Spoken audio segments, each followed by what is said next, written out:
Donald Trump and Xi Jinping have been seated face-to-face in Beijing for over 2 hours and 15 minutes. Their discussion spans trade, Taiwan, artificial intelligence, and Middle Eastern affairs. Xi made it clear to Trump that Taiwan represents the pivotal point in their bilateral ties, warning that any misstep could, in Trump's own words, create a very dangerous situation. Trump described the encounter as excellent. A state banquet is scheduled for the evening. On the surface, this appears like a routine diplomatic engagement. But beneath that polished exterior lies the real reason this summit is happening, why both nations felt compelled to hold it, and how the outcomes in Beijing over the next 24 hours could ripple directly into your gas expenses, grocery bills, and retirement savings before the summer arrives. Locate the Persian Gulf on a world map. This elongated sea stretches roughly 600 miles, lying between the Arabian Peninsula and Iran, bordered by Saudi Arabia, Kuwait, Iraq, the United Arab Emirates, Qatar, Bahrain, and Iran. Every drop of oil, every tanker carrying liquefied natural gas that crosses this body of water funnels through a single narrow passage at its southeastern end where it opens to the Indian Ocean.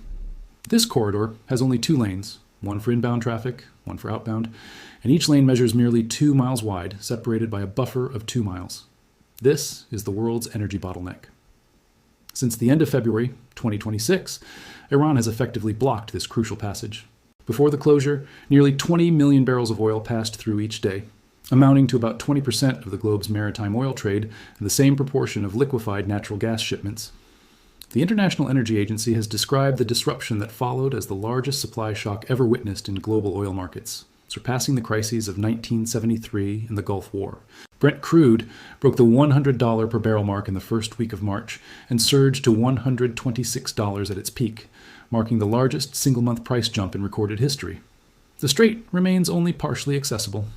So, when Trump and Xi meet today at the Great Hall of the People, this is not simply a trade negotiation flavored with geopolitical tensions. It is a high-stakes dialogue centered on managing the bottleneck, the Strait of Hormuz, because the country most vulnerable to prolonged disruption there, by a significant margin, is China, not the United States. This shifts the power dynamics in the room entirely. Let's bring this closer to home. If you're holding $10,000 in a savings account today, the biggest immediate threat to that money's real value is inflation, not the stock market. And the primary driver of inflation in 2026 is the energy shock emanating from the Persian Gulf. Gasoline prices across the United States have climbed sharply since late February. Jet fuel has skyrocketed by nearly 95%, prompting airlines to hike ticket prices, making summer travel noticeably more expensive in real time. Food costs follow the energy curve because fertilizers depend on natural gas, and over 30% of global fertilizer exports typically transit through the Strait of Hormuz. Corn and wheat prices are moving in tandem with these disruptions, creating a real challenge for the Federal Reserve. Interest rate cuts that the markets had been anticipating are increasingly difficult to justify while an energy shock fuels inflation, affecting everything from mortgage rates to the returns on bonds inside retirement portfolios. Each month the strait remains constrained, these economic pressures intensify. Here's a critical nuance that much coverage has overlooked. The nation with the highest exposure to a prolonged closure of the Strait of Hormuz is not the United States, which relies mostly on domestic energy production and imports only about 7% of its oil through this corridor. By contrast, China faces the far greater risk. This brings us to the reason a sitting U.S. president has just arrived in Beijing for the first time in nearly 9 years, accompanied by more than a dozen of America's top corporate figures: Tim Cook from Apple, Jensen Huang of NVIDIA, who reportedly flew to Alaska at the last moment to board Air Force One after a direct call from the president, Elon Musk, alongside the chief executives of Goldman Sachs, BlackRock, Blackstone, Boeing, and GE Aerospace, 17 leaders in total, representing trillions of dollars in American economic power. On the surface, the summit reads optimistically: 2 leaders convening, deals being struck, and a trade relationship recovering after a punishing tariff battle. Experts anticipate announcements regarding Chinese purchases of American aircraft and agricultural commodities.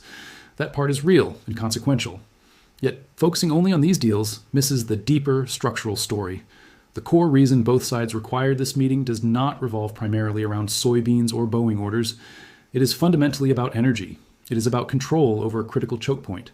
And it is about a leverage shift that will reverberate through global markets for years to come.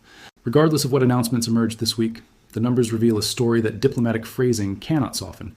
Roughly 50% of China's imported crude oil passes through the Strait of Hormuz. When domestic production is included, the waterway represents about 36% of China's total crude supply. China also imports nearly 25% of all liquefied natural gas transiting the strait, predominantly sourced from Qatar. In the first quarter of 2025, China received 44 million barrels of crude per day through this single passage, surpassing the combined volumes of India, South Korea, and Japan. China entered this crisis with substantial strategic reserves. As of early March, geospatial analytics firm Chaos reported roughly 39 billion barrels in storage, equivalent to around 120 days of net crude imports. In addition, Iranian oil stored in floating vessels and bonded ports is available to China. The reassuring truth is that China will not run out of oil immediately. However, the less comforting reality is that 120 days of supply is finite, and deeper structural vulnerabilities exist. China's economy has already faced serious pressure leading into this crisis: a prolonged contraction in the property sector, high youth unemployment, sluggish domestic consumption, and a trade war with the United States that significantly weakened export performance beyond Beijing's expectations. The war involving Iran introduces an additional shock layer. Global demand for Chinese goods has softened in markets already burdened by the energy disruption, creating a dual squeeze: rising energy costs combined with falling export demand. Adding the geopolitical layer, Iran was China's largest sanctioned oil supplier, reportedly delivering 38 million barrels per day in 2025, representing roughly 12% of China's total crude imports. While these barrels were likely relabeled to obscure their origin, the supply was real. That lifeline is now compromised. Simultaneously, China had served as Iran's primary financial and diplomatic supporter.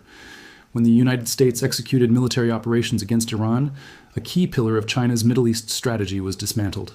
Herein lies the mechanism that reshapes the negotiation dynamics at this summit. Through its military posture in the Persian Gulf, the United States now wields effective dominance over the waterway, transporting half of China's imported oil. This is not abstract influence, it is structural leverage.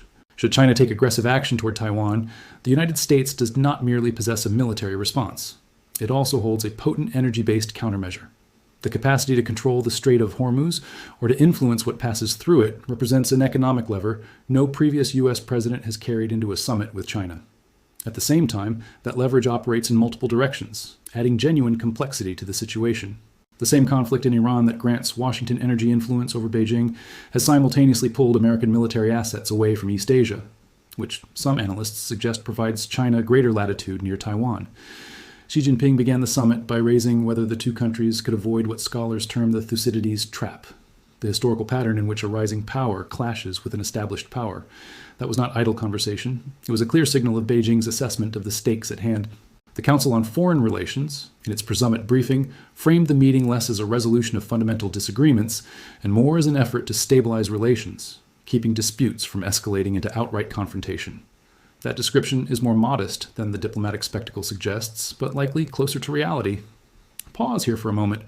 If you have followed this closely, you have just navigated a highly intricate picture. Energy markets, geopolitical leverage, trade flows, strategic reserves, and the true significance of a diplomatic summit. That is a lot to hold simultaneously. This is precisely why the focus has been on mechanisms behind headlines, not the headlines themselves. Global events operate at the level of incentives and constraints, energy, finance, leverage, and necessity. Understanding those forces illuminates why surface events unfold as they do in ways that simple news coverage cannot convey. For those tracking stories where macroeconomics, energy, geopolitics, and personal finances intersect, the conversation continues within the What Changes community. Members gain ongoing analysis as the situation evolves, because a two-day summit is not the conclusion. It is the beginning. So how should an attentive observer act on this information?